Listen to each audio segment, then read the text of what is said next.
chưa thấy cái đi chơi mày anh đi mà rồi thì lại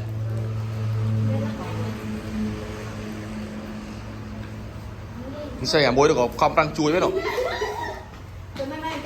trong đang đi bao thì phút thì trong thì phút trong phải dây cùng rồi cái nó phà hai ồ anh cho tôi quên luôn vừa đi đâu là còn đâu anh đi càng kia con này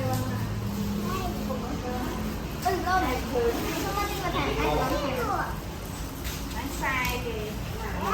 bỏ để nó cả thôi mà chẳng ghê cũng ghê rồi với nhau là tốt bạn rồi Vậy mất tóc rồi.